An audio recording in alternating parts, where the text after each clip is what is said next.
Pues estamos en la mesa número 8, todavía faltan 2, ¿no? De este coloquio. Ha sido un poco maratónico, aunque ya prometemos que el que sigue va a ser como más pequeño, ¿no?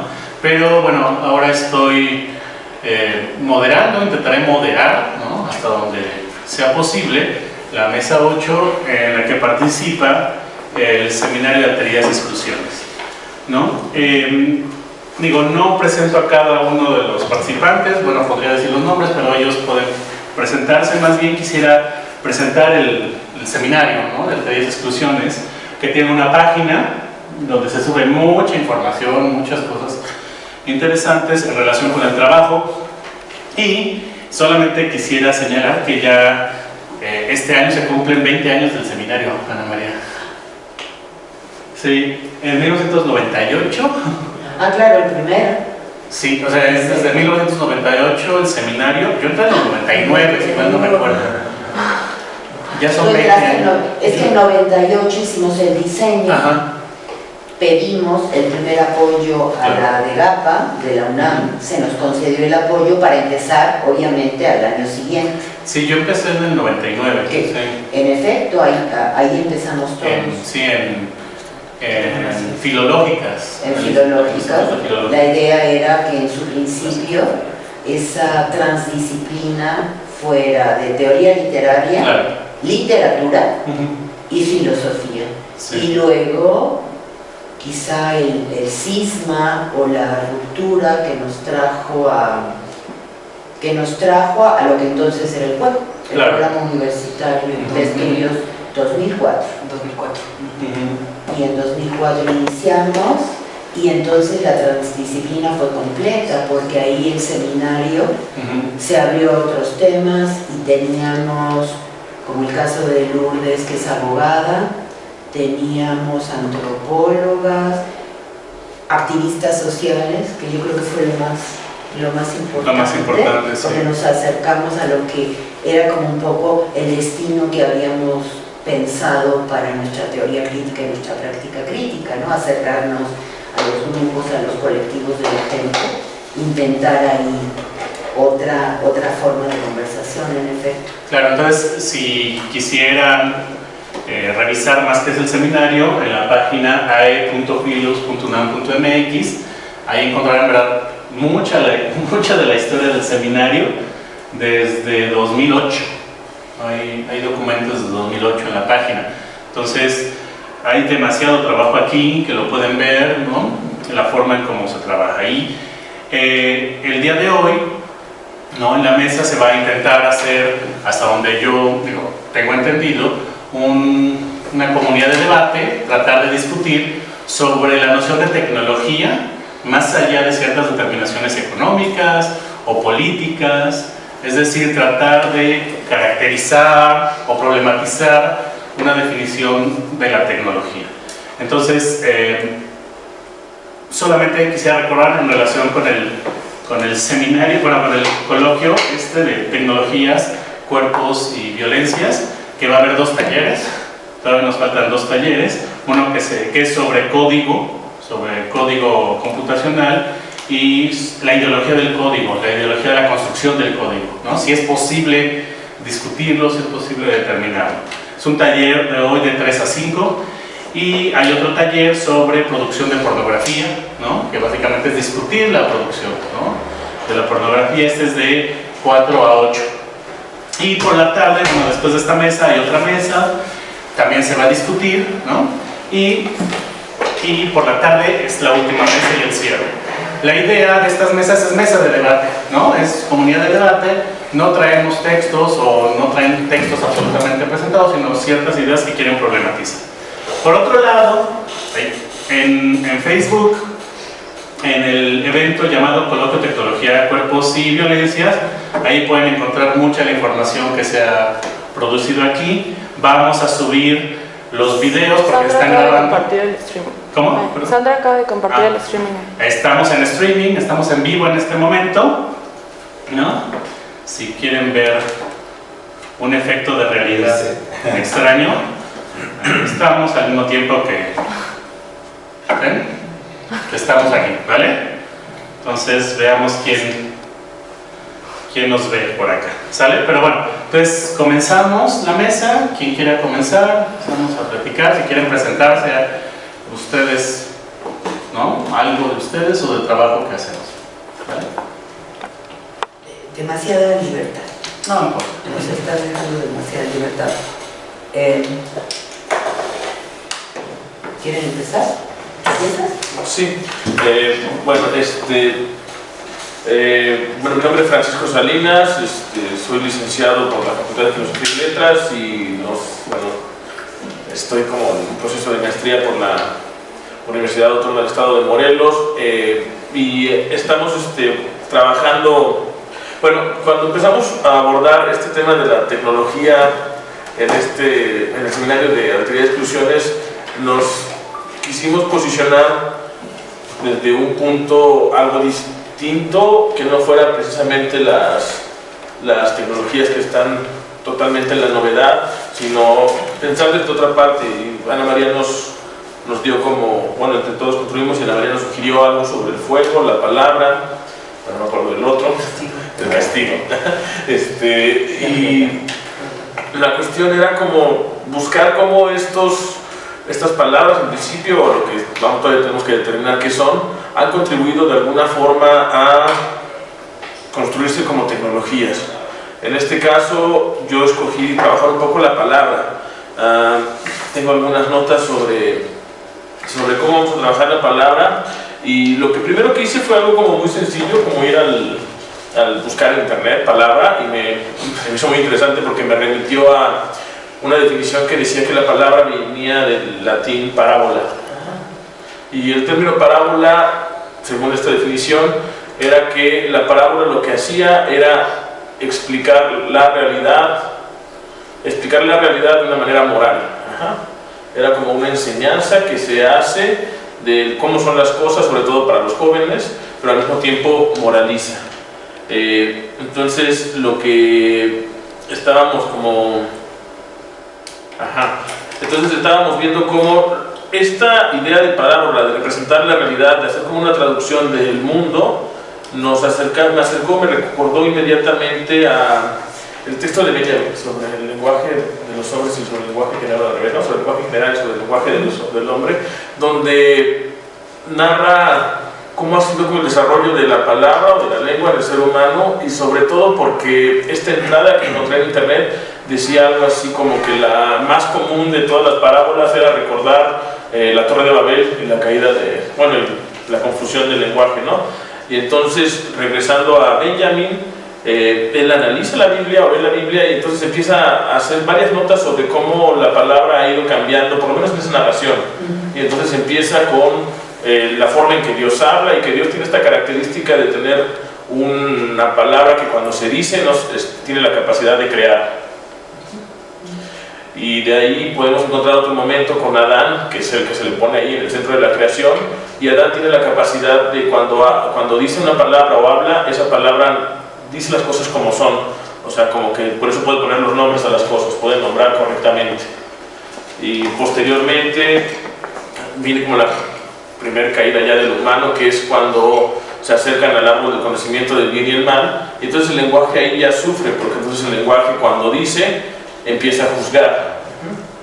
Sí, está como atravesado por el conocimiento, y en un último momento nos lleva ya a Babel, donde viene la confusión de las lenguas. Entonces, si hacemos caso a la definición de lo que es parábola y pensamos cada uno de estos momentos como formas de hacer parábola, no sé si se pueda, no sé cómo se le diga a los que hacen parábolas, paraboleros, o si se llaman, pero este trabajo de hacer parábolas va teniendo como muchos segmentos, ¿no? O sea, es decir, puedes hacer una descripción del mundo que moralice, una descripción del mundo que intente decir las cosas como son, o estas cuestiones que tienen las lenguas, ¿no? Que cada una dice el mundo a su manera.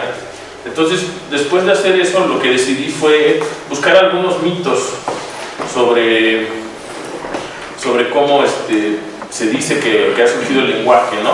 Y sobre todo recordando que es como muy difícil buscar un origen a las palabras o al lenguaje, pero sin embargo cuando ha habido un cambio en la forma de construir la lengua o lenguaje condiciona o transforma totalmente la realidad del humano. Pensé en Heródoto en ese momento, ¿no? Como dice que es importante para él rescatar los, como dice aquí la cita que siempre me encanta, ¿no? Heródoto de Halicarnaso presenta aquí los resultados de su investigación para que el tiempo no abate el recuerdo de las acciones humanas y que las grandes empresas acometidas, ya sea por los griegos, ya por los bárbaros, no caigan en el olvido. Entonces esa palabra escrita, por lo menos en lo que se habla del discurso histórico, tiene esta capacidad de partir la experiencia humana en historia y prehistoria, ¿no? A partir de este momento que podemos tener este recurso para grabar en la memoria, se puede contar la historia de lo humano. Y eso fue como curioso porque en general los mitos que encontré hacen esta partición de la realidad, es decir, es como un antes inenarrable y un después cuando surge la palabra. Encontré uno que me gustó mucho que es de los de Baegu, de Malaita, y es más o menos como sigue. En el archipiélago malenacio, conocido como Isla Salomón, cuentan que un hombre llamado Nunu, que quiere decir sombra, y su esposa Fala, la dadivosidad, llegaron a Malaita procedentes de Marab. Cierta noche Fala soñó con una nueva lengua. Cuando despertó no podía recordar su antiguo idioma, solo era capaz de hablar la lengua con la que había soñado. Ella y su marido decidieron entonces fundar una nueva aldea, a la que llamaron Baegu, que es el nombre de la lengua que siguen hablando sus descendientes. Entonces tenemos este momento en el cual la nueva lengua significa al mismo tiempo el olvido de todo lo anterior y un momento fundacional, que es el momento en el que se puede comenzar una nueva historia. No sé por qué eso me remitió a cuando surge el español, ¿no? Que eran distintos reinos que deciden unirse y fundar este nuevo reino que se llama España, y entonces deciden que la lengua de todos esos reinos va a ser el español, y se le imponen a pues todas sus colonias, a todas las tierras ultramarinas, ¿no? Entonces es como no sé, esta tensión entre lo que se hablaba antes y lo que se impone. Encontré otro mito que me llama mucho la atención, que es de los Dagón de Mali. Dogón. Según cuentan los Dogón de Mali, Nomo, señor del agua y de la fecundidad, descendió a la tierra y enseñó a los antepasados de los hombres el arte de la agricultura y con él la palabra. Entonces, este también es lo mismo, ¿no? O sea, al mismo tiempo que aparece la palabra, aparece junto con el cómo usar ciertas técnicas. Y les da como esta capacidad de enfrentarse a la realidad de otra forma, porque por ejemplo aquí es curioso que la palabra aparece junto con la agricultura. Me llamó la atención y me recordó este texto de Burroughs de la Revolución Electrónica, porque él, para justificar su técnica que él llama cut-up, no sé si se inventa, bueno, el libro dice que está basado en los estudios de un doctor, un mito, pero ya como lo hizo en el siglo pasado, le mete algo de cuestiones de ciencia, de biología, y él dice que la palabra en el ser humano surge como un virus, y que eso es como la prueba de que es un virus, es que puedes encontrar cualquier otro mono y ni un mono tiene, o ningún homínido tiene como esta capacidad de articular palabras, y eso es porque ocurrió un cambio brusco. En este sentido, Burroughs dice que el virus llegó a ciertos monos, algunos lo soportaron, a homínidos, algunos lo padecieron y casi todos esa primera cepa mueren. Después las hembras que sobreviven pero que tuvieron como reproducción con estos homínidos son los que ya empiezan a tener estas transformaciones. Para él es importante decir que la palabra surge de esa manera porque esto transforma a la humanidad. Él no sabe si es como algo bueno o si realmente, como todo virus, tiene el riesgo de en cualquier momento acabar con esta especie que está alienando, y que él dice que ha sobrevivido porque la palabra con el ser humano han hecho una muy buena simbiosis que han tenido como beneficios, pero él también se da cuenta que la palabra, si regresamos un poco a lo que habíamos dicho al principio, lejos de traducir la realidad o de poner la realidad a nuestro alcance, lo que crea es como confusión. Entonces es como difícil decir la realidad a través de la palabra, porque la palabra lo que va haciendo es alterar La realidad, uno de sus ejemplos, claro, toda la generación beat tiene esta relación con las drogas, es que una experiencia alterada de conciencia no se puede explicar a alguien que no ha consumido drogas, porque entonces él demuestra, bueno, cree demostrar ahí que el lenguaje no puede decir la experiencia. Hace otra nota interesante, ¿no? Dice que no se puede decir nada hasta que este virus muta la palabra escrita, y la palabra escrita ya sería el recurrir a la misma idea de articular el tiempo, lo cual no puede ocurrir sin la palabra escrita. No sé, yo lo que quisiera es como lanzar a modo de preguntas y para aportar al debate es si todas estas marcas son marcas que es cualquier lenguaje va arrastrando. Pienso por ejemplo si quisiera pensar en términos de computación, en algún lenguaje de programación, si es esto, ¿no?, que se impone y borra los anteriores, que marca un antes y un después, o si al mismo tiempo va creando su propia realidad y si contribuye realmente a la comunicación o a la confusión. Entonces ya hasta ahí más o menos quiero lanzar estos planteamientos. Bueno, solamente digamos, un señalamiento. Las mesas de debate están propuestas para interrumpirnos en cualquier momento y, digamos, no necesariamente interrumpir completamente el discurso del otro, sino tratar de empezar a cuestionar, ¿no? Entonces sí podemos interrumpirnos en el momento que queramos, ¿vale? Perdóname. Un poco tomando como punto de partida tus comentarios, explicar un poco de dónde viene todo esto y por qué pensamos en esta propuesta crítica donde la palabra aparece como una modalidad técnica, o justamente aquella práctica de la palabra es la que nos va a permitir pensar en la técnica en relación con el mundo humano. Entonces un poco la idea es que tanto para la filosofía, sobre todo la ontología, como para la historia y la antropología, como tú bien decías, hay una relación, citando a Burroughs, ¿no?, hay una relación entre el paso de lo animal a lo humano, así es como nos lo han contado, y la tecnología es un rasgo decisivo. Uno de los rasgos, como bien sabemos, es el cerebro, pero el otro rasgo es esta capacidad del cuerpo y de los cuerpos de utilizar de tal manera su fuerza o su esfuerzo, por ejemplo el de las manos, la oposición del pulgar, para permitirnos elaborar instrumentos y con estos instrumentos construir un mundo que no estaba allí antes. Ahí aparece la palabra técnica, sobre todo en el vocabulario de la antropología, de la historia y también de la filosofía, como algo inseparable de lo humano. No sé si llamarle esencial, que define la esencia del humano, pero indudablemente cuando decimos lo humano, decimos lo técnico o la dimensión tecnológica. Una de las cuestiones que hemos visto repetidas una y otra vez es la reducción, y me permito decirlo de esta manera, la reducción de la técnica al instrumento.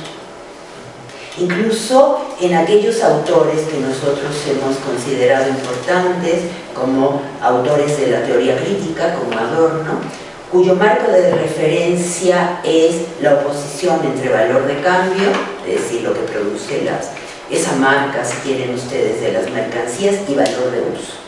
Y juzga lo técnico a partir justamente de la técnica reducida a un instrumento para satisfacer necesidades humanas, aunque se hayan historizado y culturizado de cierta manera, y es ahí donde lo técnico agarra su constitución más clara, más determinante. Entonces tenemos ahí esta idea de que es el instrumento el que procura satisfacer deseos que serían naturales, y ahí entra la primera crítica, o lo que nosotros hemos planteado como crítica, puesto que se está naturalizando la tecnología. Cuando tú naturalizas algo, sigues utilizando ese momento originario de nacimiento, por ejemplo de la palabra, como tú analizabas, o de la tecnología sin más. Entonces vas a seguir, diríamos, juzgando o poniendo en cuestión las modalidades tecnológicas a partir de un origen que en el mejor de los casos es mítico, es decir, es narrativo, es inventado por los saberes, porque no han existido maneras para comprobar en efecto que el nacimiento de la palabra hablada pueda fecharse particularmente en tal y tal lugar. Entonces tenemos este problema y la necesidad de criticar esa reducción al origen y hablar de que quizá lo interesante es el devenir de la técnica, y eso implicaría no solo mutaciones, como es el ejemplo que proponías a través de la palabra virus, ¿no es cierto?, sino también todos los cambios que se han ido produciendo, cambios o pequeñas diferencias que se van introduciendo en la tecnología y que nos van a permitir pensarla de otra manera y ver la fuerza de construcción de lo real a partir de esta dimensión. Digamos, en las mesas pasadas empezó a aparecer una discusión que toca este punto, es decir, parece que tendemos a, bueno, la mayoría de las propuestas que han venido al coloquio tienen la idea de que la tecnología es una herramienta, o sea, básicamente, y que hay una intencionalidad, una finalidad que está al exterior de ellas, es lo que va a determinar, ¿no?, su sentido o la forma en cómo se usa, ¿no? Pero entonces, en la discusión apareció la pregunta de si es posible pensar lo tecnológico, cualquier cosa que eso sea, sin meterlo en la relación, por ejemplo, en estas dicotomías, ¿no?, entre tecnología a lo humano, tecnología a lo muerto, tecnología a lo orgánico, ¿no? Porque una de las ponencias de ayer estaba hablando de esta novela de La bestia humana, de Zola, ¿no?, citando el trabajo de Deleuze, ¿no?, en donde habla de este momento de desplazamiento entre la máquina, lo biológico y lo humano, que tiene un antecedente mecanicista, ¿no? Pero entonces, digamos, para modificar esa discusión, llevarla un poco más, decir, bueno, es posible discutir lo tecnológico sin, primero, empañarlo de estos valores tanto económicos, políticos, que son como casi como que no podemos quitárnoslo. Es decir, si pensamos la guerra y lo tecnológico en la guerra, pensamos que, o pensamos lo tecnológico en la guerra, pensamos que es un arma para una finalidad que sería o matar a alguien o colonizar un territorio, ¿no? O en lo tecnológico, o en lo económico, perdón, que es para colonizar conciencias o como querramos nosotros caracterizar esto, ¿no? Pero entonces nosotros preguntábamos, ayer, ¿no?, ¿es posible pensar lo tecnológico sin estas determinaciones? ¿Qué conveniencia tendría, digamos? Y por otro lado, podemos pensarlo fuera de estas dicotomías, es decir, siempre, por ejemplo, también otra clásica, ¿no?, entre el arte y la técnica, ¿no?, que es así como, digo, yo sé que es un principio de análisis, ¿no?, y que es un principio para tratar de caracterizar lo que es la tecnología, pero, digamos, una de mis, que me pareció muy interesante del trabajo en el seminario que hacemos, es esta pretensión de quitar esas determinaciones y de tratar, no necesariamente de pensarlo fuera de estas dicotomías, pero sí buscar otra manera de acercarnos, ¿no? Entonces, ¿es posible pensar lo tecnológico, ¿no?, así?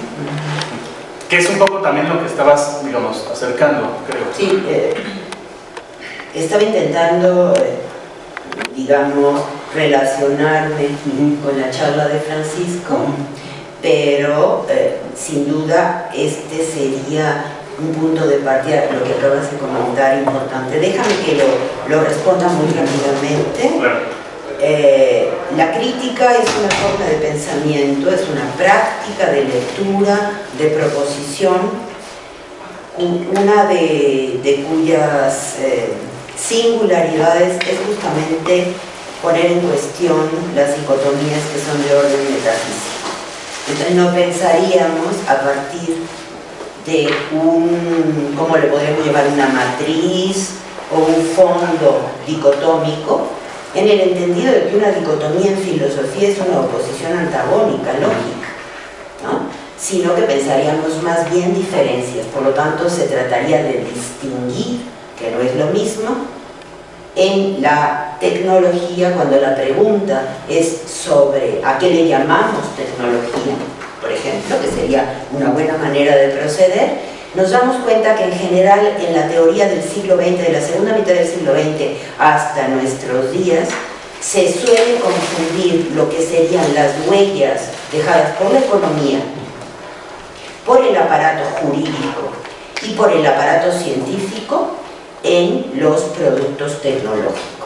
Y eso creo que ha sido la razón de que todavía la discusión sobre la tecnología está resultando infructuosa, es decir, se vuelve a plantear lo que al principio se había planteado, porque seguimos sin ver con claridad qué es lo propio de la tecnología. Entonces, esta pregunta de qué sería lo propio es respondida mediante, por ejemplo, la fuerza de la moda o la obsolescencia, que se explica de dos maneras: a partir de la competitividad del mercado capitalista, pero a partir también de la regulación de la propiedad en términos jurídico-políticos. Si dejamos eso fuera, entonces podemos acercarnos realmente a eso propio de la tecnología, que lo ha tenido, diríamos, desde que el hombre es hombre, puesto que estamos pensando en la tecnología como algo consustancial o compañera de la humanidad o de la historia de la humanidad, y creo que eso es un punto de partida interesante. La otra cuestión que suele suceder también es que se da una confusión entre tecnología y ciencias contemporáneas. En el momento que volvemos a distinguir entre cómo se han entrecruzado estos dominios, entonces podemos distinguir, digamos, como en alto contraste, qué sería lo propiamente tecnológico. Por eso nos ha parecido importante en la crítica ubicar modalidades tecnológicas que se han vuelto como huellas del mundo humano y que además han sido producto de la experiencia histórica del mundo humano. Y esto es importante por algo que también el mismo Francisco Salinas hace un momento comentaba, que hemos cada vez más, y porque estamos confundiendo ciencias con nuevas tecnologías o con tecnologías, estamos dejando fuera la experiencia, puesto que el conocimiento ya no recurre a la experiencia como su forma de proceder, su modalidad de proceder, de llegar a construir conocimiento, pero como su forma también de transmisión. En el momento que dejamos fuera la experiencia, estamos también dejando fuera lo que ha sido, digamos, el significado más profundo de las tecnologías. Y por eso hemos pensado en elaborar una crítica del fuego, suponiendo que no podemos explicar el mundo humano sin el fuego. No hemos podido explicar el mundo humano sin la palabra, ya sea que la entendamos en función de la comunicación, de la transmisión, del intercambio, o por el lado lúdico, porque sin duda la palabra es también canto. Olvidamos de la parte poética del canto, quizá la palabra no surgió para hacer algo de una manera funcionalista, y por lo tanto tendríamos que dejar fuera ese pensamiento funcionalista que nos lleva a medios fines y pensar en la palabra que nos vuelve a replantear el universo colectivo ritual humano, ¿no? Tanto el ritual de la muerte, que es posible encontrar, diríamos, ruinas, signos, los enterramientos, ¿no? Pero claro, en esos enterramientos no podemos ver el papel de la voz, o el papel de la palabra, o el papel del canto, ¿no es cierto? Y sin embargo, podemos suponer en algunos rituales que ese papel de la palabra estaba ahí, pero sin suponer que debemos reducir la palabra a comunicación, a transmisión, ni siquiera a transmisión de la experiencia, de la cual también hablaba un poco Francisco, y que es necesario como que tengamos este mapa muy claro a través de todo un ejercicio de la crítica, de cómo se ha interpretado la palabra, ¿no?, en función de comunicar el mundo, de escribir la realidad, como bien decía Francisco, cuando también la palabra ha servido estrictamente para hacer todo lo contrario, ¿no? No solo a través de la ficción, y la concepción de ficción, es decir, de narrativas distintas, incluido la religión, ¿no? Como fue el mito. Por ejemplo, Perdón, Francisco, es que aquí hay una pregunta en el streaming y dice que si la tecnología es una intermediación intermediada. Lo que podríamos decir que una de las características de ciertas nuevas tecnologías es su condición de intermedialidad. La cuestión es que intermedialidad no quiere decir estar en medio de, sino proceder a establecer relaciones entre cosas, y lo que tendríamos que ver es cómo se producen esas relaciones y de qué cosas hablamos. Entonces la condición de intermedialidad es interesante porque se queda a nivel de las relaciones, describe relaciones y describe qué condicionan estas relaciones y no termina reduciendo la tecnología a objetos o cosas del tipo que sean máquinas, por ejemplo, o simples aparatos, sino a relaciones. Y cuando decimos relaciones entre códigos, entre personas y códigos. Decimos también relaciones entre cuerpos, ¿no? Y decimos relaciones entre seres también, entre vivientes. Entonces sería importante que esta noción de intermedialidad no se reduzca a ser un medio entre fines, sino una condición con una espacialidad, con una relacionalidad entre elementos, y ver cómo esos elementos van a ir apareciendo, generando saberes distinguidos de conocimiento, donde conocimiento sería conocimiento científico, reglamentado, es decir, también juridizado, ¿no? Por otra parte, saberes de la gente, porque también en esa intermedialidad hay saberes de la gente que son saberes del cuerpo. Y ahí está muy cerca uno de los temas que ustedes querían tratar, que es el tema de las violencias.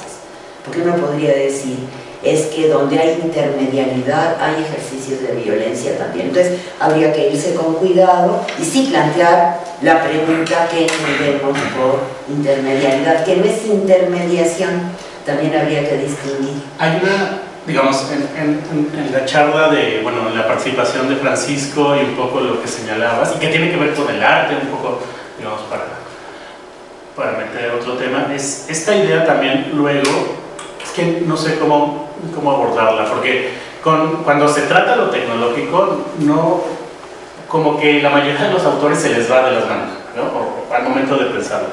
Pero hay como una idea, o sea, hay dos ideas en relación con lo técnico, ¿no? Que creo que también habría que quitarle, pues, para tratar de pensarlo tal cual. Uno es que lo tecnológico construye mundos, ¿no? Es como un poco como este poder casi mágico, metafísico, ¿no? De que genera nuevas realidades, ya sea virtuales o produce un nuevo hombre, ¿no? Con cyborgs, o sea, es decir, toda esta idea un poco que a veces la acercan a lo ficcional, ¿no? O lo acercan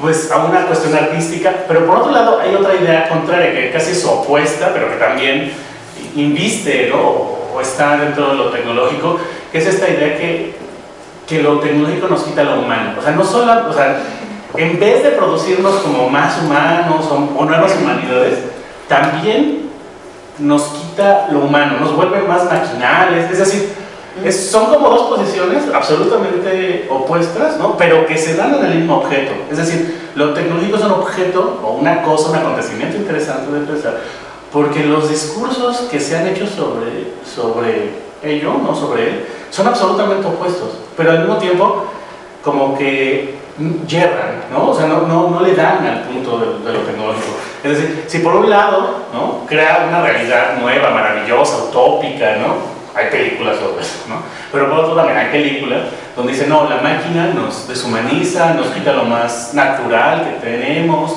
¿no? Es más, nos quita el mundo, ¿no? Un poco, digo, parodiando a Gunther Anders, nos quita el mundo, ¿no? Nos desaparece el mundo. Entonces, ese también es otro punto que quizá valdría la pena señalar, ¿no? Es decir, Para pensar lo tecnológico. Sin duda. ¿Quieres decir algo? Ajá, sí, por eso también lo... el tema del arte? Sí, de hecho era lo que estaba... Es que, bueno, yo tenía como preparado toda una secuencia son como 5 diapositivas con el tema de lo que estás mencionando. Si quieren puedo exponerlo rápidamente, es muy rápido y creo que ahí trato de conectar lo que se ha dicho, ¿sí? Bueno, yo elegí, esta pequeña intervención la titulé Tecnologías del arte grecorromano a partir de las narrativas plinianas. Y bueno, les puse como ilustración el Júpiter olímpico, del cual habla Plinio en su Historia Natural, que fue una pieza de escultura hecha por Fidias, pero que ha desaparecido y que de hecho es considerada como una de las grandes maravillas, ¿no?, de la historia del arte. ¿Podrías cambiar? Bueno, ¿por qué elegí a Plinio? Bueno, primero porque una de las intenciones del seminario, creo, de lo que hemos compartido, es tratar de hacer encuentros o enlaces genealógicos con tecnologías diversas, ¿no? Que en el caso particular de Plinio, pues encontramos en sus textos, entre comillas, de historia del arte, un intento tardío en el cual se describen lo que yo voy a llamar tecnologías del arte, ¿no? Ciertas prácticas que tienen relación con la producción de cosas artísticas o de objetos artísticos. La intención es trazar una genealogía a cierto tipo de tecnologías no modernas para abonar la posibilidad de pensar la tecnología como si fuera algo más que solamente una herencia de la modernidad, ¿no? Que sin embargo sigue siendo occidental. Esa es como la intención de partir de Plinio, ¿no? Como ir un poco más hacia atrás, y mi esfuerzo, intentaría construir el ámbito tecnológico de las artes a partir de la narrativa enciclopédica de Plinio. Enciclopédica también entre comillas porque no es propiamente una enciclopedia, eso también va a ser una herencia moderna, pero la estructura de sus libros que pertenece ¿le puedes cambiar a la historia natural? Es como un compilado de textos que están relacionados con la naturaleza o elementos de la naturaleza. Del libro 33 al libro 36 es donde se compendia, digamos, los saberes y los materiales relacionados con la producción artística, que es básicamente en el libro 34, que es el que estoy comenzando a analizar, son las tecnologías relacionadas con la escultura griega del periodo clásico helénico, ¿no? Básicamente, que es, digamos, uno de los orgullos o de lo que más escrito de la historia del arte sobre la escultura griega, ¿no? Comienza Plinio haciendo una descripción jerárquica de los metales y sus usos. Entonces yo ahí veo que empieza a ser como una descripción de los materiales que tienen que ver o tienen relación con la práctica artística de lo que está describiendo, ¿no? Hace toda una jerarquización y me gustaría leerles una parte hablando del fuego también y proponiendo una cosa. Denme un segundito. Bueno, dice Plinio: de los bronces antiguos el más apreciado es el de Corinto. La aleación de Corinto se produjo por casualidad cuando fue capturada esta ciudad en un incendio, y es admirable la pasión que suscitó en muchos.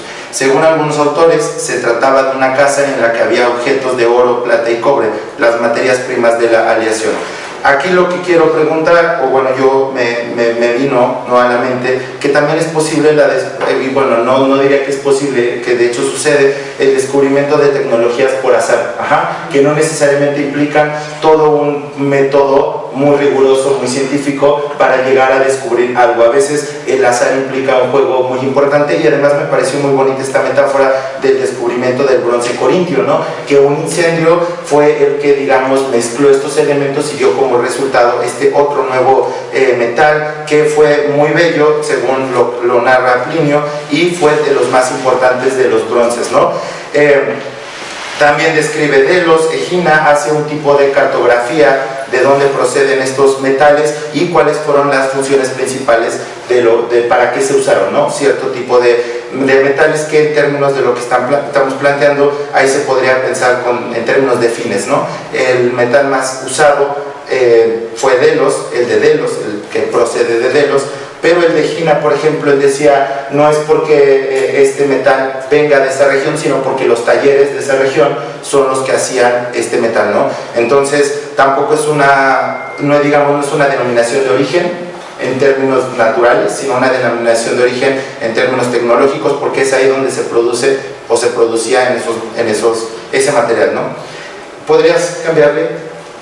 Bueno, con respecto al arte, que digamos es la parte desde lo cual estoy tratando de pensar lo tecnológico, yo propondría que la historia del arte sería una secuencia múltiple y sucesiva de experimentaciones prácticas, tecnológicas y los productos realizados por esta. En este sentido, podríamos pensar la tecnología como una producción de saberes concatenadas por una repetición. ¿Qué quiere decir esto? Que cuando analizamos podemos analizar desde una perspectiva la historia del arte como esta repetición de saberes, ¿no? Y que implica obviamente un uso de materiales y una experimentación, y que en esta repetición y transmisión de saberes implica siempre un sesgo, que es lo que va produciendo la innovación, digamos, en términos artísticos. Y si lo pensamos desde esta perspectiva, podríamos analizar la historia del arte como el devenir de técnicas, ¿no? Y de efectos producidos por estas técnicas. El artista, y esto creo que no lo mencioné, pero son básicamente puros apuntes de un trabajo que estoy haciendo. No tengo como nada estructurado aún, pero es como lo que me está llamando la atención de lo que estoy encontrando en Plinio. Y el artista, digamos, sería el que pone esta marcha, o el que va innovando en esta secuencia sucesiva de transmisión de ciertas prácticas tecnológicas. Y bueno, me gustaría concluir con una pregunta relacionada un poco con el seminario. Francisco, ¿le puedes poner? Que, bueno, al respecto otra vez del arte y la tecnología, preguntaríamos quiénes son los que ponen en marcha la sucesión de tecnologías artísticas, es decir, quiénes son los que están heredando las prácticas artísticas, y sobre todo preguntaríamos lo importante, quiénes quedan fuera del uso de estas prácticas y cómo se construye la historia del arte a partir de una narrativa de los que tienen acceso a ese tipo de materiales, ¿no? Decía Plinio, hablaba mucho del dinero, hablando de que no podemos desvirtuar, digamos, la cantidad, el dinero, de los altos costos que implicaban estas construcciones, del uso público que empleaban algunos romanos, de cómo algunos poderosos se apropiaban de ciertas esculturas, etc. Y esta pregunta la quisiera conectar con la que hizo Linda Nucklin, una feminista de historia del arte, que se pregunta por qué no han existido grandes mujeres artistas, ¿no?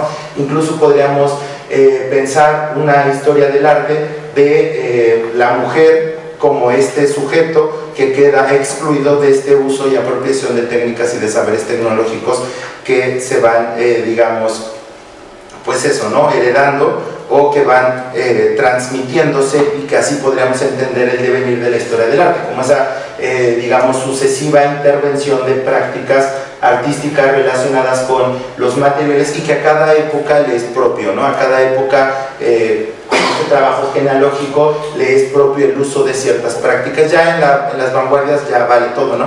Ya es mucho, muy, digamos, experimental, más experimental, pero creo que Plinio en estas descripciones que va haciendo nos permiten pensar el ámbito tecnológico desde una temporalidad no moderna, ¿no? Y ya por último, para cerrar, quería terminar con esta imagen del toro de Falaris, que les voy a leer lo que dice Plinio al respecto, ¿no? Esto va conectado porque también en el seminario hablamos en algún momento de la tortura, y cuando yo propondría la pregunta en qué momento el objeto de arte deviene una tortura o un instrumento de tortura, ¿no? Es la tecnología, digamos, como arma, que era lo que habíamos preguntado. Es la página 67, ¿verdad? Que nadie ose alabar a Perilo. Perilo fue el que hizo supuestamente este toro. Más cruel que el tirano Falaris, para quien hizo un toro con la promesa de que por medio de un fuego encendido debajo haría mugir a los hombres. Él fue el primero que experimentó aquel suplicio, víctima de una crueldad muy justa en este caso. Hasta tal punto había conducido a la más humana de todas las artes, se refiere a la escultura, desde la representación de los dioses y a los hombres. Para esto se habían esforzado tantos hombres en crearlo, para extraer de él instrumentos de tortura. Solo por esta razón se conservan sus obras, para que cualquiera que la vea odie las manos de su autor. Entonces ahí está la tensión interesante entre la obra de arte el objeto tecnológico, en este caso el objeto de arte, que serviría para una intención meramente humana, que era la representación divina, y cómo deviene esta misma facultad o dimensión de producción de lo humano en lo supuestamente antitético humano, que sería la tortura. Nosotros habíamos planteado que habría que reconsiderar la crueldad no como algo totalmente algo antihumano, que es muy moralizante, incluso algo bastante humano, porque si también sacamos una historia, habrá que ver cómo el arte ha devenido un arma de dominación en muchísimos sentidos, ¿no? Y en este caso yo diría que ha devenido un arma de producción artística, pero se ha contado solamente una narrativa de los que han tenido accesos a ella. Y es como lo que he tratado de unificar, pero bueno, lo tengo todavía muy disparo. Y sin embargo acaba de decir Valfer algo que nos ha reunido desde finales del año pasado, donde planteábamos este tema, donde justamente, por una parte, él aborda la cuestión de la monopolización de los saberes tecnológicos, el saber hacer tecnológico, pero también el saber hacer de los materiales, lo que podríamos llamar la invención de materiales que se pueden usar de una u otra manera. Y por otro lado, y culminó con un ejemplo muy interesante, porque habíamos insistido que si la crueldad, el castigo, como lo había planteado primero Francisco, la misma tortura, lo habíamos planteado como un ejemplo de tecnología, en lugar de reducir tanto la crueldad como la tortura a cuestiones de sentimientos, sensibilidad, malos sujetos que utilizan la tortura contra otros seres humanos. Indudablemente lo que tú dices, poniéndolo del lado de lo no humano o lo humano malo, ¿no? Cuando en realidad, si analizamos la crueldad como una tecnología, y como ciertas tecnologías que se han ido desarrollando a lo largo de la historia de la humanidad y no únicamente de la historia eurocéntrica, nos vamos a encontrar elementos muy interesantes, y esto nos retrotrae al trabajo del seminario que ya va a cumplir los 20 años, porque justamente hablábamos del genocidio, y el genocidio no de una manera moral interpretado, no de una manera ética, sino de una manera tecnológico-política. O sea, no podemos hablar de la política sin pensarla también a partir de las tecnologías para ejercicio de la dominación. Es decir, la tecnología lo que nos permite entender no solo es la repetición, tú hablabas de la repetición, sino también de las maneras, de las modalidades de aplicación, es decir, lo que hemos llamado ejercicio, que está relacionado con la experiencia sin duda, y por otra parte también con la experimentación. Por eso nos pareció un sinsentido que en general las teorías contemporáneas sobre las nuevas tecnologías dejaran fuera la experimentación y dejaran fuera sobre todo la experiencia, porque no podemos entender experiencia sin la noción de ejercicio y la tecnología son sin duda ejercicios de dominación de la materia, ¿no? Pero también de otros seres, mediante la exclusión, como tú señalabas. Entonces creo que tus comentarios como que redondean lo que estábamos diciendo. Y quisiera tomar nada más unos segunditos para contestar tus preguntas cuando hablaste de esta contradicción entre una tecnología que construye mundos y una tecnología que nos construye como inhumanos o nos aleja de la humanidad, y planteabas esta contradicción como más o menos paradójica o interesante. Yo creo que procede justamente de una ideología de lo humano que no hemos revisado suficientemente, y de ahí la necesidad de elaborar una crítica, ¿no? Y la cuestión fundamental es que estamos en principio definiendo o determinando lo humano únicamente como un valor positivo de manera moral o ética, en lugar de intentar describir. Si estamos describiendo lo humano a partir justamente de estos ejercicios tecnológicos, nos daríamos cuenta la razón que tenía Nietzsche de nunca comenzar un estudio genealógico o histórico presuponiendo el valor positivo de algo, sino acercarnos a ese algo de otra forma. Entonces nos daríamos cuenta que lo primero, antes de plantear, pero esto no sería deshumanizarnos, terminar siendo todos cyborgs, ¿no? Y esto sería un peligro para la humanidad. Bueno, Lo primero es que si nos remontamos a lo que dijimos muy al principio de esta sesión de trabajo, aquello que nos ha definido como humanos es la tecnología.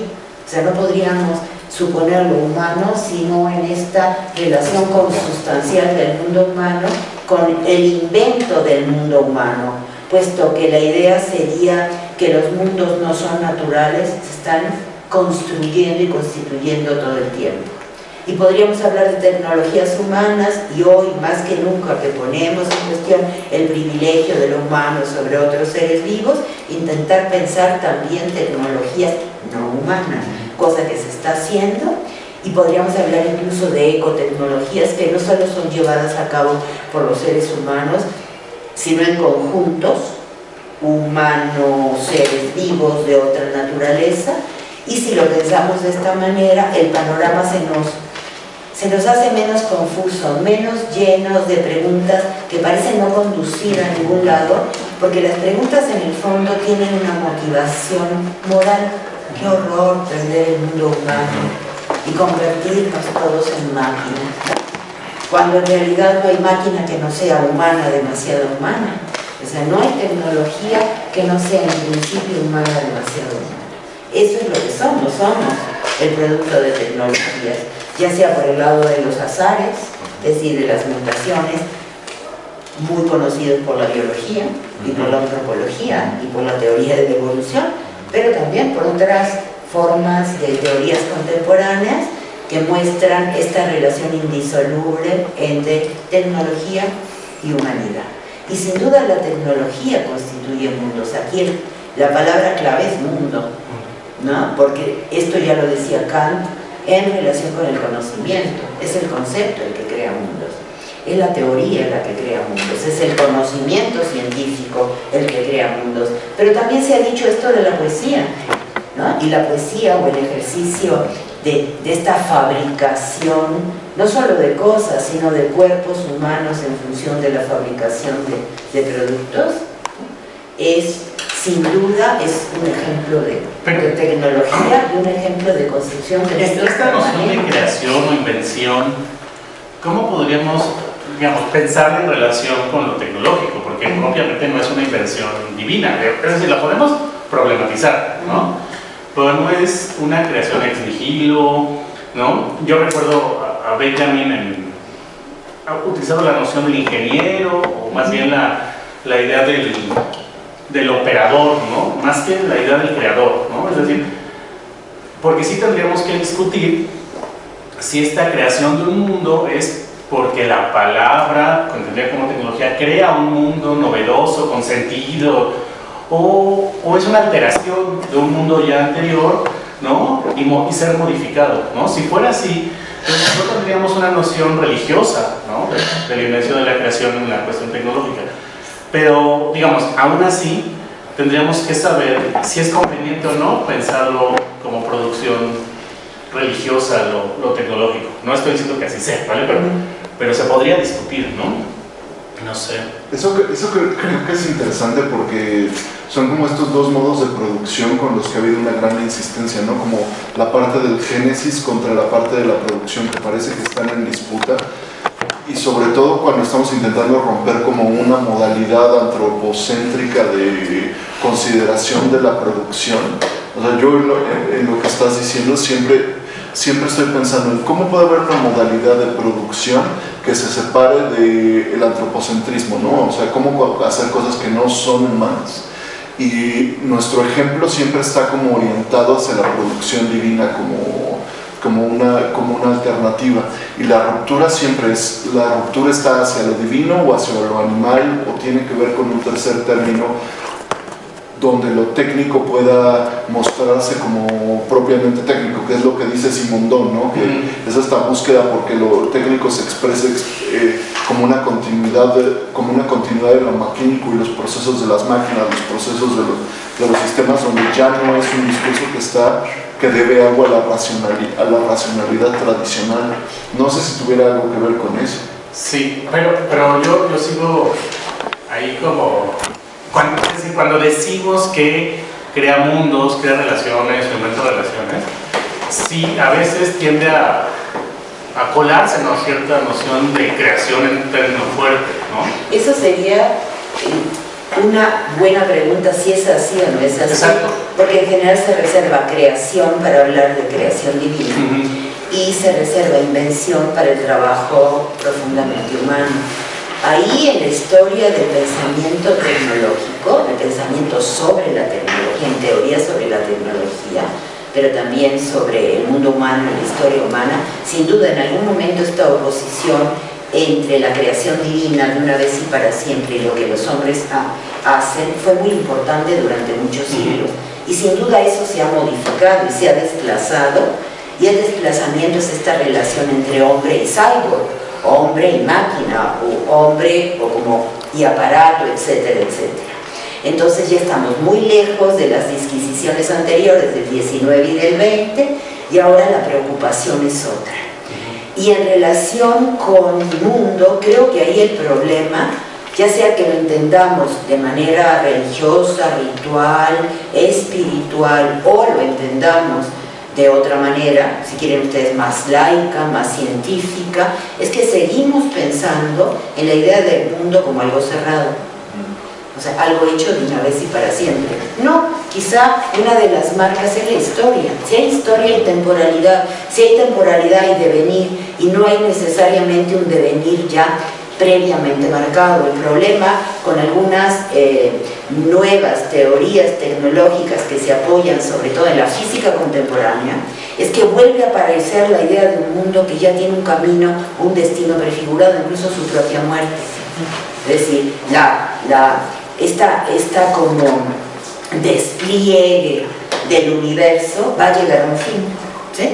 Y se acerca a su fin, y ahí se empiezan a colar grandes temas de la religión que tendríamos que tener cuidado con revisar con cierto cuidado, porque siguen planteando, aunque ahora sea el universo y no el mundo y el mundo humano, la idea de que hay límites. No quizá como contenedor, pero sí límites temporales y también límites espaciales, si por espacio entendemos relación. Entonces lo primero, y por eso la necesidad de una crítica, es quitarnos de la cabeza esas preguntas que aunque nos han interesado, sobre todo cuando somos pequeños y nos acercamos, pequeños de edad, y nos interesa, por ejemplo, la ciencia ficción. Y ahí estas preguntas sí están presentes. Pero es que el universo del niño o la infancia está totalmente atravesada por distintas ideologías, incluidas las religiosas y también las supuestamente científicas, que son las que te enseñan en la primaria. Es decir, ¿qué es ciencia? Y te dan una definición bastante empobrecida. Y una vez que dejamos eso fuera, ¿no?, y eso se hace mediante procedimientos críticos, es decir, hacemos una pregunta y en lugar de contestarla, nos detenemos y pensamos en la propia pregunta. Cuando yo me pregunto esto utilizando estos conceptos o estas definiciones, ojo, porque estoy suponiendo cosas que son las que realmente me interesaría resolver y solucionar. Entonces, por ejemplo, tú hablabas de producción y lo mezclabas con creación, con invención. Pues lo primero, y esto nos lo ha enseñado la teoría crítica, es distinguir estos usos y limitar un uso, la palabra producción, estaríamos hablando sin duda de modernidad, y no nos conviene separarla de modernidad en el entendido de que es producción fabril, es producción industrial. Y luego pensar en otras formas de invención, de trabajo, de fabricación quizá, para dar cuenta de lo que se hacía antes y al mismo tiempo de lo moderno. O sea, antes en el sentido de que había una sola historia, cuando en realidad no la hay, que sería la historia de Europa, y que por muchos otros lados del mundo se sigue, diríamos, constituyendo, configurando, haciendo, y hasta el verbo hacer nos resulta más cómodo, saberes para hacer, saberes para compartir lo que hacemos, ¿no?, saberes para intercambiar los productos que hacemos, y estos saberes en relación con haceres muy claros, que no tienen como, diríamos, como estructura fundamental la moderna o la modernidad, donde implica también ciertas formas de repetición que no son las de la antigüedad grecorromana, por ejemplo, o clásica, donde sí existen formas mecánicas de reproducción. Entonces, ayudarnos de palabras como como lo hizo Benjamin de alguna manera, ¿no? Formas de reproducción mecánica, pero ahora hablaríamos de formas de reproducción que no serían mecánicas, sino, por ejemplo, cibernéticas, y ahí la cuestión es si solo su característica fundamental es la reproducción de algo, o más bien hablaríamos de repetición de relaciones con lo otro, con los otros y con nuestros propios cuerpos y con ciertos productos. Y ahí el problema fuerte es que podamos sacar la palabra producto, cosa, objeto de la dimensión de la mercancía. Por lo tanto, separarla del lenguaje de la economía, pero también de la idea de objeto que puede ser consumido y que reclama un autor. Entonces nos separaríamos también del ámbito de lo jurídico. Es que muchas de las... Porque estamos confundiendo. Exacto, muchas de las participaciones acá utilizan esa figura del autor, del usuario, del consumidor, que en algún momento, pues también por eso introducíamos la pregunta. De manera crítica. Sí, claro, porque ese es el problema. O sea, en actos de guerra, ¿no? Donde se utiliza tecnología, o en actos capitalistas donde está la rapiña, ¿no? Siempre dicen, no, es que hay alguien detrás de esas máquinas. Uno le pregunta así, ¿no? Oye, pero esto es porque el aparato lo puede hacer, porque lo ha producido el aparato, la técnica, o hay una intención detrás. Y siempre dicen, no, es que el aparato es una herramienta, por lo tanto hay alguien detrás que lo creó. Ese es uno de los problemas del funcionalismo, ¿no? Porque reducimos toda tecnología a instrumento o herramienta, hay alguien que la maneja. Con intención. O hay alguien que la crea con intención, con propósito, y lo que se mide es el mal o el propósito al que se llama uso. Y eso es un error, por eso distinguir entre herramienta, instrumento, máquina y aparato, y hacer un pequeño acercamiento genealógico, porque si ustedes se fijan, la palabra máquina, por ejemplo, la palabra aparato, no es el lenguaje propio de la máquina. En el caso de que creamos que una máquina quisiera ser nombrada de cierta manera, como si tuviera una intencionalidad de un sujeto humano, cosa que no tiene, ¿no? Pero si nos acercamos a ella diciendo, bueno, ¿cuál sería el lenguaje propio para describir la máquina o el aparato? Encontramos inmediatamente en el origen, si quieren ustedes, una metáfora de lo corporal. Aparato es aparato orgánico. Y la máquina aparece descrita, como por ejemplo lo conocemos a lo largo de la historia, sobre todo de las invenciones, una historia de mentalidades y demás. Vemos que describimos máquinas a partir del lenguaje de lo corporal humano. Entonces describimos a la máquina haciendo cosas que el cuerpo humano, orgánico, hace. Entonces lo primero es recordar esas metáforas para que no nos lleguen a confusión. Yo ahí lo que tengo siempre como dudas en estos procesos, si en el proceso de construcción de estas palabras, el rastreo genealógico, existe como toda esta historia pragmática dada por los usos y las funciones que han alterado también como los efectos políticos de estos aparatos, máquinas, dispositivos. Y a veces me queda la duda, ¿no? Si no existe como un proceso de purificación en estos términos genealógicos, como si pudiéramos hacer como una conservación ontológica de estos dispositivos en su proceso genealógico. O sea, yo siento como que la consideración pragmática funcionalista hereda como parte de lo sucio que son estos conceptos en sus historias, que son historias a tumbos, no historias de éxito, ¿no? Por decirlo de una forma. No sé si te capté bien, pero las genealogías lo que nos permiten es poder elaborar como caminos o rastreos, o sea, cómo rastreas algunos usos de expresiones, palabras para referirte a, que luego se van transformando en el lenguaje propio en el cual describimos esto o aquello. Y luego se han codificado y se han institucionalizado esos lenguajes.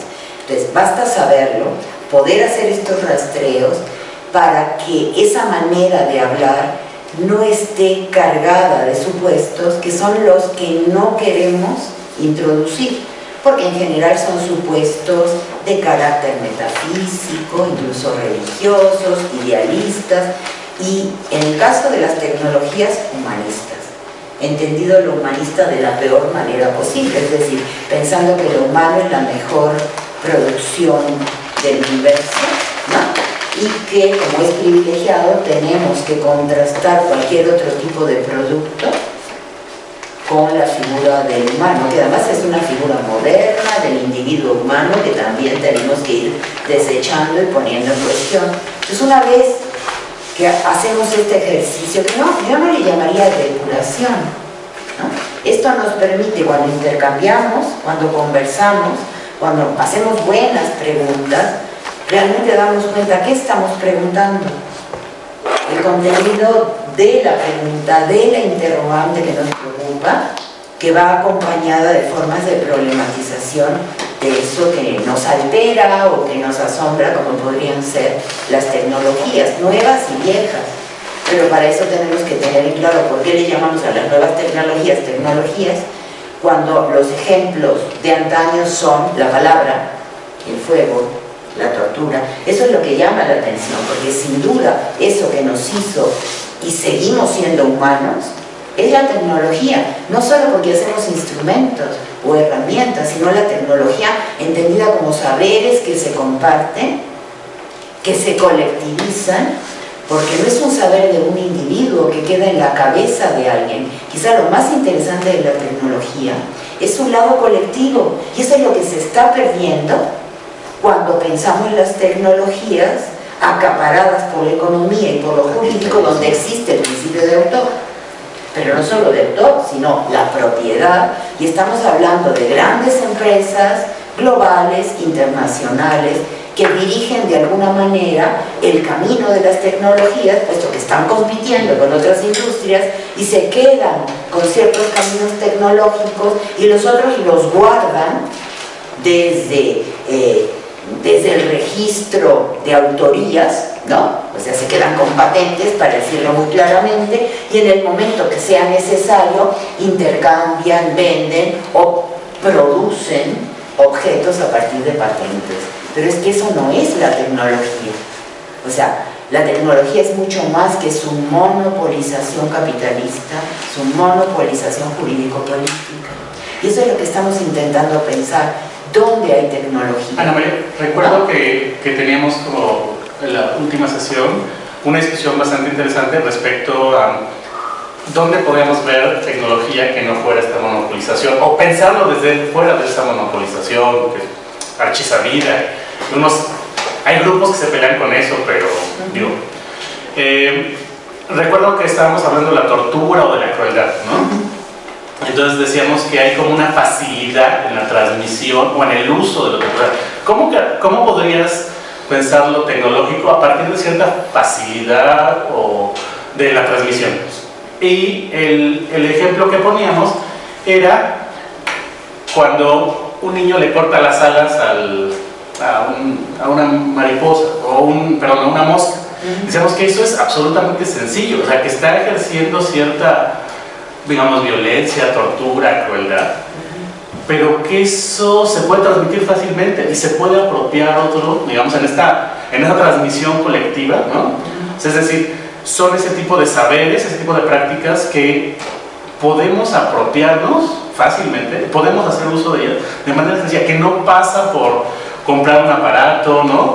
Con esos medios o esas formas de adquisición de tecnología que ahora conocemos muy bien. Pero y ahí poder ver lo propio de la tecnología, claro. Por ejemplo, en tecnologías específicas como en este caso la crueldad o el ejercicio de la crueldad o el ejercicio de la tortura, por ejemplo. Pero junto con esta transmisión, que es muy importante y que es lo que la economía moderna o la economía capitalista defiende, no permite colectivizar mediante lo jurídico, es decir, las patentes, la apropiación de estos saberes de la gente que inventa algo para una compañía, y ellos son los encargados de, a partir de este monopolio, administrar estos saberes y excluir también. Por otro lado están las instituciones de enseñanza superior, que contribuyen también a esta monopolización, y como dije antes, lo jurídico, ¿no? Pero por otro lado, y esto es a lo que nos lleva a la pregunta sobre la tecnología, es su fuerza de emergencia. La vemos en la China, un proceso de tortura determinado, o el fuego, o el ejercicio de la palabra de una u otra manera, y lo vemos emerger de lugares distintos a lo largo de la historia, sin que uno sea el modelo y los demás la copia, sino que van emergiendo en distintas comunidades o colectividades. Y esto es lo que tenemos que buscar en el caso de la tecnología. Si esto nos lleva, en el lenguaje de la filosofía, a plantear, ¿será un universal? Porque esta es la pregunta que se hace el filósofo, ¿no? Hemos logrado mostrar que a lo largo de la historia y estas distintas emergencias hemos comprobado de manera histórica que no hubo transmisión directa, que ningún grupo humano enseñó al otro grupo humano a hacer las cosas de esta manera. Por ejemplo, el bronce. Que la historia del bronce no es esta historia ni la que cuenta Plinio, ni la que cuentan los historiadores de la tecnología o de la metalurgia, y que ha aparecido en distintos lugares y en distintas épocas, sin que ninguna época sea la que se lleva el adjetivo de modélica o paradigmática. Y ahí es donde debemos interrogar a la tecnología, esta que ha salido. Yo no le llamaría espontánea, porque sin duda es el producto de ciertas mutaciones, pero ver que ahí está, y por eso decimos que la tecnología y el humano no se pueden separar. Ayer había una ponencia bastante interesante sobre Sendero Luminoso, ¿no? Y sobre cierta discusión sobre mostrar imágenes, cómo mostraba el gobierno, ¿no? Las imágenes sobre los ataques terroristas o el ejército atacando, digamos, poblados en Perú, y cómo Sendero Luminoso los presentaba, ¿no? Entonces había, el ponente decía que había claramente una forma estética de presentación, pero decía algo como que de pronto, ¿no? Lo dijo muy sencillo, los de Sendero Luminoso de pronto, a alguien, un traidor, ¿no? Lo tiraban y le ponían una pequeña pancarta, ¿no? Como lo que llamamos ahora narcomantas. Y entonces, digamos, eso un poco creo que podría abundar la discusión, es decir, ¿quién le enseñó a quién, ¿no? ¿Quién le enseñó a poner? Porque es una técnica, o sea, es una técnica de decir, bueno, ¿cómo explico que maté a tal? Pues le pongo una nota, ¿no? La letra escarlata de Joso. Es así. Por eso. Pero ahí hay una técnica que es muy fácil de usar, digamos, en esta, de reproducir, ¿no?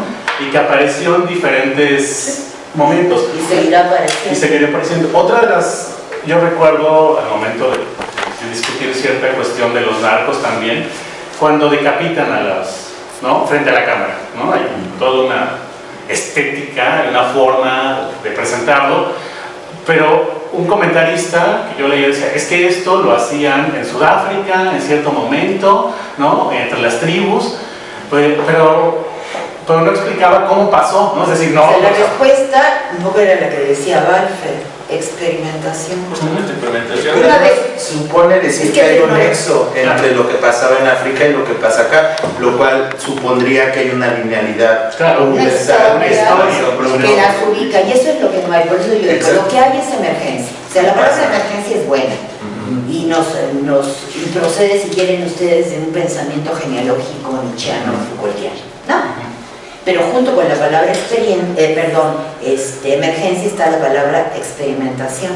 O sea, los seres humanos experimentamos, sin importar el tipo de comunidad, colectividad y en qué época, tú experimentas contigo mismo, y ahí podrías explicar desde la sexualidad a muchos otros elementos. Experimentas con tu cuerpo, como experimentas con lo que está a tu alrededor, con los otros seres vivos, con materiales. Entonces, si dejamos fuera la palabra experimentación y emergencia de nuestra descripción de lo que es, o sea, de lo propio de la tecnología, cometeremos un error. Y luego ver cómo tanto la experimentación como la emergencia son detenidos por ciertos procesos que no son tecnológicos y que implican apropiación de la tecnología.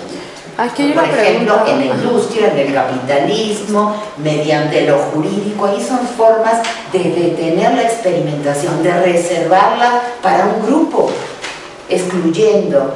Pero esos son valores de la tecnología, realmente valores: experimentación, emergencia, singularidad, y no la reducción únicamente, creo yo, al instrumento, a la herramienta, que de verdad creemos que es lo más importante de la tecnología. En realidad no lo es, y que tiene que ver con el tema de la invención, no de mundo, es incluso la invención de formas de hacer, ¿no? ¿Dónde pones el dedito? Perdón.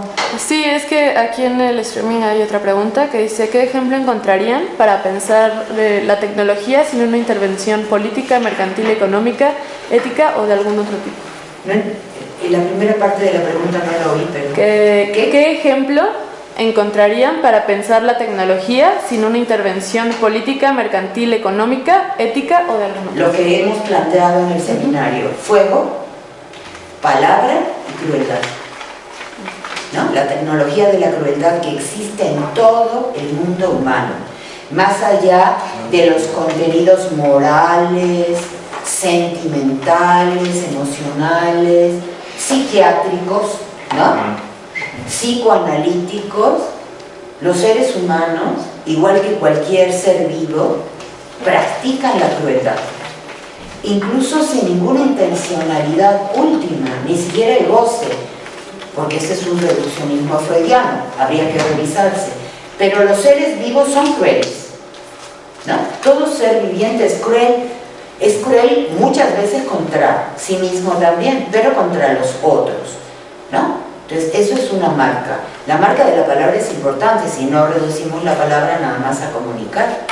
Por ejemplo, como todos sabemos, se reduce la palabra a la escritura. Y en la historia de la humanidad europea, la escritura está claramente relacionada con un instrumento de control, que sería elaborar censos, por ejemplo, para que, por lo tanto, hay una relación con la aparición de los estados, ¿no? Bueno, si dejas eso fuera y te preguntas por la palabra, más allá de su forma de apropiación mediante el ejercicio del poder por los estados, ¿no? Ya sedentarios, entonces la pregunta por la palabra se vuelve interesante, porque con la palabra no solo se hacen cosas, eso sería reducir el instrumento, ¿no? Sino que la palabra es una relación con el mundo, es una relación con el sonido, es una relación con el oído y con la percepción, por lo tanto con el cuerpo y con los cuerpos, y por lo tanto con el cerebro. La palabra ha producido evolución en el cerebro humano y por lo tanto en las características que hoy llamamos Homo sapiens, ¿no?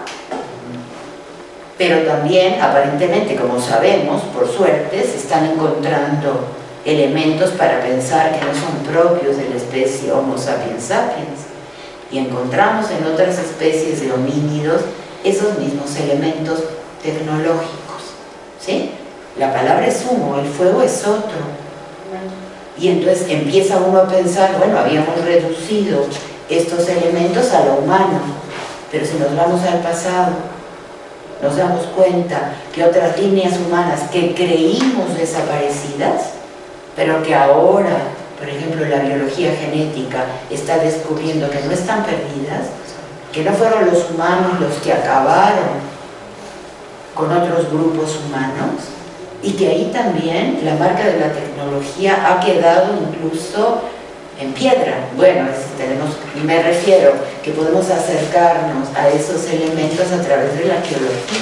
Y son palabras que funcionan como universales, como la palabra, no sé, yo estaba pensando en este grupo de palabras lo primero es palabra. Palabra es sonido, ¿no es cierto? Es sonido articulado, y es sonido articulado que diriges al otro y que establece una relación de exterioridad e interioridad con el otro. Palabra es primero sonido, ¿no? Y articulación de ese sonido en relación con otra cosa. Como las palabras no quedan escritas para que las consideremos en una relación, digamos, antropológica que nos lleve al pasado, claro, se habla de inscripciones, ¿no? Pero la palabra hablada, esta palabra que va acompañada de la respiración, es muchas cosas. La palabra es aquello que emites cuando intentas, por ejemplo, tranquilizarte. Corres mucho, sientes que te falta la respiración. Entonces, hablando de a poco, pausadamente, la respiración se te normaliza. Por lo tanto, es una tecnología curativa. Y muchas colectividades anteriores ubican a la palabra. El problema es que tú dices palabra y la gente piensa inmediatamente en signos y piensa, ¿no?, en significante significado. Tenemos que dejar de hacer eso y pensar en la palabra de otra manera.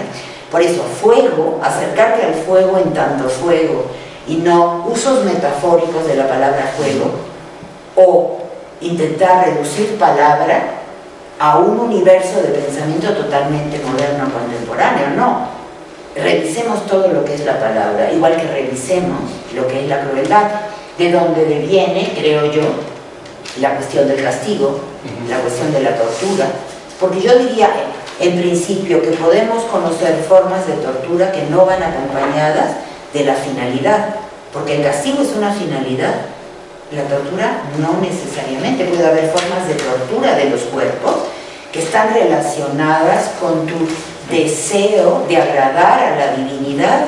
Entonces te tatúas en el cuerpo, te pones, digamos, espinas en los labios, y la tortura es autotortura, y ahí es donde podemos ver ejemplos incluso que han resistido el tiempo. Entonces, quizá la tortura no necesariamente es hacia los otros, es hacia el propio cuerpo. O sea, tú te sientes en comunicación con el Dios a través de la tortura, y esto se ha seguido desarrollando, ¿no?, en diríamos, religiones más cercanas, como las religiones del libro, como el judaísmo, que marca a los niños varones en el cuerpo. Y es tortura, aunque sea un bebé recién nacido, ¿no? ¿Sí? Entonces, eso es tortura. Es un ejercicio sobre el cuerpo. Esa es tecnología, ¿no? Yo quisiera regresar un poco a lo que había preguntado Francisco, que supongo que se habló en algún momento de la tecnofobia, ¿no?, que también implica como este miedo de lo que mencionabas de qué está pasando con la tecnología que nos está haciendo no humanos, ¿no? Yo creo que precisamente es un prejuicio que al hacer la genealogía trata de desaparecer, ¿no? Porque si pensamos la historia de la humanidad o su devenir como más bien una práctica constante de diversas tecnologías, no podemos regresar a un estado primigenio supuesto, idealizado de lo humano, que se fue modificando a partir de esta tecnología, ¿no? Y eso, por ejemplo, yo lo pensé a partir de Hannah Arendt, cuando dice, no hay que pensar lo ontológico del hombre, sino su condición. Es decir, en momentos históricos, cómo se han puesto en práctica estas tecnologías, y acercándose o aproximándose, podríamos, digamos, trazar historias de estos devenires. ¿Por qué? Porque no la pensaríamos como la linealidad, ¿no?, de quién se la transmitió a quién, sino simplemente, a lo mejor solamente son cosas que son producto de la experimentación y que no se tendrían que trazar sobre una línea, pues sí, digamos, en la que queramos amalgamar todo. Eso es lo que, no sé, siento que, pues no sé, es lo que me viene a la mente, como pensarlo así, no tratar de suponer que es una línea recta por la que todos vamos, progresiva, y sobre todo teleológica, progreso, de que estaríamos de alguna manera, desde que conocimos el fuego y lo pudimos reproducir, estamos como condenados a salir incluso fuera del mundo en el que hemos nacido y nos vamos a las galaxias, ¿no? Y esta idea de que tenemos un destino de alguna manera manifiesto porque somos seres humanos, se ve por el lado negativo y por el lado positivo, ahí aparecen las fobias, ¿no? Entonces, si podemos desamarrar nuestra contribución crítica de ese tipo de marcas, diríamos, prejuiciosas, discriminadoras y también muy prepotentes, ¿no?, porque creemos que los seres humanos estamos destinados a algo más allá de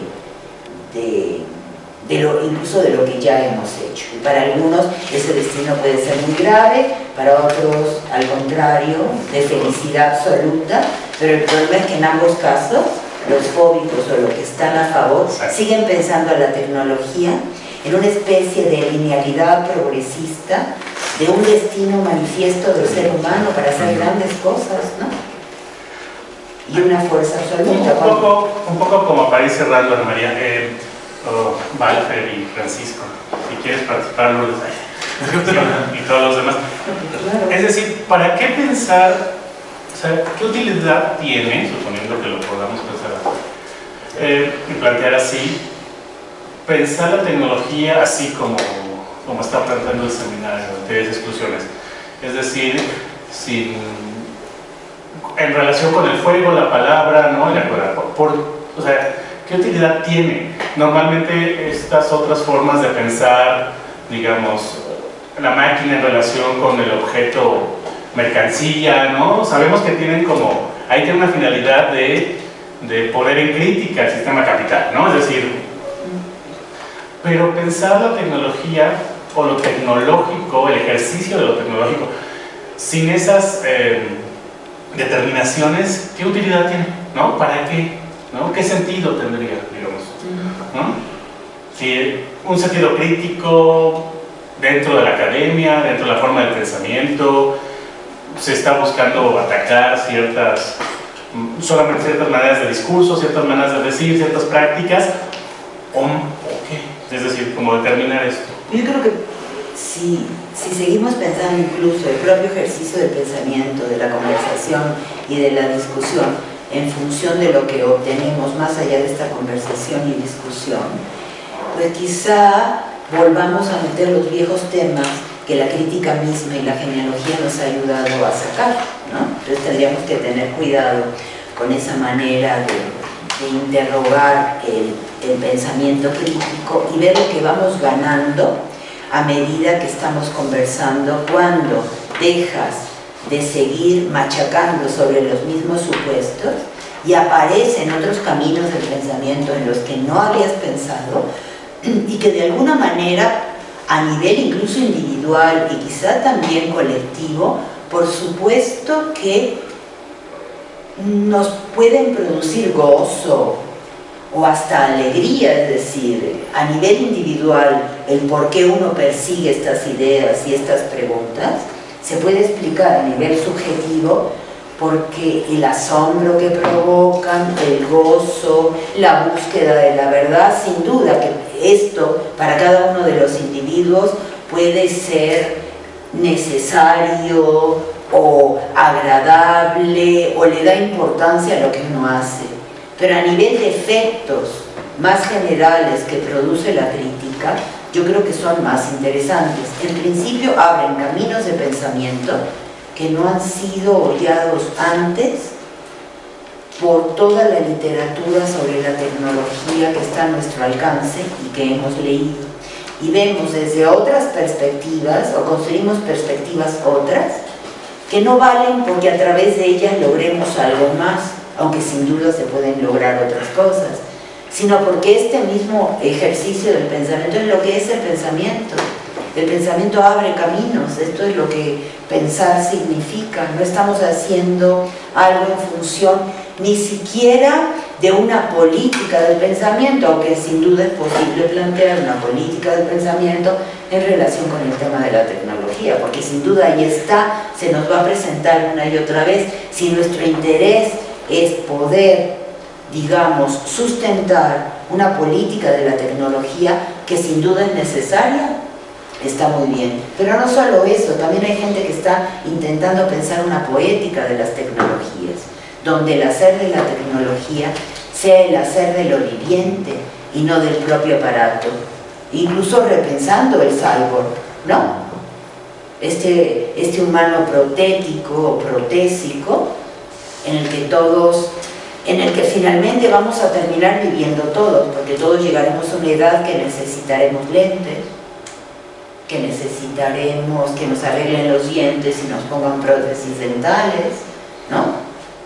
Y otro tipo de prótesis que no solo invaden el cuerpo, porque al decir invaden el cuerpo parece que invaden desde un exterior maligno, y en realidad o un exterior también divino que viene de Dios esa prótesis, sino que lo pensemos como parte del mismo devenir de lo humano, donde esos límites que creíamos, esto es propiamente humano porque es propiamente orgánico, y si vas más allá de la mano y del hacer de la mano, ya te metes con la mala tecnología que te viene desde no sé qué sujeto maligno, estamos regando el tipo de... O sea, estamos equivocándonos. Ayer en la noche hablábamos sobre eso, sobre Solar, ¿no? Y como el tema del animal máquina, el hombre máquina, como cosas que no se pueden anticipar como un juicio moral bueno o malo, sino que tiene que ver con ejercicios más complejos de construcción, ¿no? Desde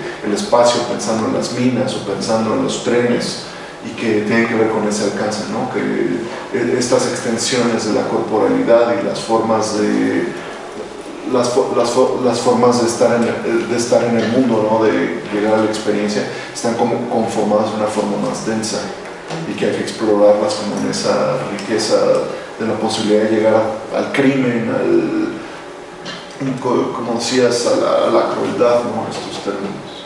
A mí me llama la atención cuando estaba trabajando esto de Burroughs, que hablaba de su técnica de cut-up, que dice que era experimentación, que simplemente él, por ejemplo, se ponía a escribir y se le acababa la hoja y se le ocurrió pegar varias hojas para escribir de corrido, o de repente desmontar y montar de otra forma, y estaba explicando todo, y le decía a la persona que le entrevista, es que yo ingenierizo, y le dice, ¿pero a qué te refieres con ingenierizar? Dice, es muy curioso porque él va regresando y termina explicando de la manera más simple. Dice, es que cuando tú cuentas algo, tú no cuentas las cosas de manera lineal, porque cuando vas caminando te aparece una cosa, te aparece otra, entonces a la hora de narrarla tú lo cuentas como a ti se te apareció. Ajá. Entonces esta reflexión sobre la tecnología, sobre la palabra, termina siendo que la persona piense su quehacer o sus prácticas cotidianas. También tiene justo que ver con una reflexión del propio hacer. Yo diría de lo que decía Francisco, que tal vez podríamos revalorar estos saberes no apropiados por la monopolización del capital, y eso sería una estrategia, ¿no? O sea, ver qué prácticas no han sido apropiadas y monopolizadas, y además creo que pienso por ejemplo en todos estos activistas que están en la red, que están haciendo trabajo colectivo, ¿no? Que podría ser, digamos, ilegal incluso por la apropiación tecnológica que ya hicieron ciertos espacios o ciertos propietarios. Eso podría ser una puesta en práctica de crítica política a partir del reconocimiento de otros saberes. Y termino diciendo algo que, para decir que tu pregunta no estaba yo intentando decir que tu pregunta fuera equivocada, sino que por eso déjame entonces acabar. Un poco nos interesan algunos efectos, y sobre todo cuando son efectos que hacen imposible que todos tengamos derecho a la invención. Entonces, si señalamos casi como derecho humano contemporáneo el deseo de inventar, pero sobre todo el derecho que va acompañado de un deseo de invención, ¿no? El derecho a inventar es también el derecho a tener experiencias y a experimentar, y sin duda lo que vemos a nuestro alrededor es monopolización de esto, a la que llamamos mal tecnología. Entonces, pensar la tecnología para evitar estas formas de monopolización que nos aíslan y que nos excluyen de algo que es un derecho humano, que es el derecho a la invención, ¿no? Ok, yo creo que podríamos ir cerrando la mesa, o cerrar la mesa, a menos que alguien quiera o tenga alguna pregunta, alguna objeción, que me quiera recriminar algo, que quiera ser cruel conmigo inútilmente. Ok. Yo agregaría una cosa. Claro, por favor. Bueno, ahorita desde mi lugar, ¿no? Claro. Las nuevas agendas de desarrollo sostenible, estas agendas 2030, que están discutiendo los nuevos derechos, incluidos los ambientales, pero bueno, ahorita que decías el derecho humano a la invención y el derecho humano a tener experiencia y experimentar, ¿no? Creo que podríamos argumentar desde lo político. O sea, como que me abre una idea de poder argumentar la interdependencia y la indivisibilidad de los derechos, juntando todos, porque tiene que ver con derechos civiles, políticos, económicos, sociales, culturales, que ahí estaría enmarcado, y ambientales también, y que tiene que ver con el trabajo de cuidado de los otros, que somos interdependientes, y que a través del derecho a inventar y a experimentar puede ser otras formas de cuidado más colectivo, ¿no? Bueno, me quedé pensando... Sobre todo porque, bueno, el derecho humano que hemos conocido está fundado en la figura de un individuo poseedor o propietario. Pero ahora cada vez más estamos hablando de derechos humanos colectivos, ¿no? Y cuando hablamos sobre todo de, por ejemplo, todo lo que es la tecnología para poder sostener y reproducir esta dimensión agrícola de la alimentación, ¿no? Estamos hablando de grandes empresas, no deben ser más donde está Monsanto, por ejemplo, ¿no? O Bayer, que está detrás de Monsanto. Debe haber 5 o 6 empresas globales que se están apropiando no solo de los territorios, sino también de las tecnologías para la alimentación. Entonces, en función de esto, defender otras formas y por lo tanto formas de experimentar esos otros saberes y estas otras prácticas a las que llamamos tecnologías que tengan relación con lo viviente, con la ecología, siguen siendo fundamentales. Y no separar la discusión de la tecnología de esa, ¿cómo te diré?, de ese constreñimiento económico contemporáneo, ¿no? Que es apropiación. Es que, digamos, un poco para ir cerrando yo también, ¿no? Es decir, es que pensarlo desde este punto, ¿no? Desde, así como se ha planteado aquí, tendría como el valor también de que es imposible monopolizar todas esas formas de experimentación. Es decir, darle valor a eso implicaría que el capital no podría dominar todo, ¿no? Ciertas formas de sometimiento tampoco pueden monopolizar ni apropiarse las formas de experimentación. Sería darle valor también a eso, ¿no? A esta facilidad. Y buscar ejemplos, que era lo que nos preguntaba, ¿no? Buscar ejemplos de ¿qué ejemplos tenemos? Y bueno, los ejemplos son sin duda comunitarios. Claro. Pero bueno, ok, con esto cerramos. Muchas gracias a los participantes. Y ya les dimos su constancia, entonces... Muchas gracias. Entonces muchas gracias.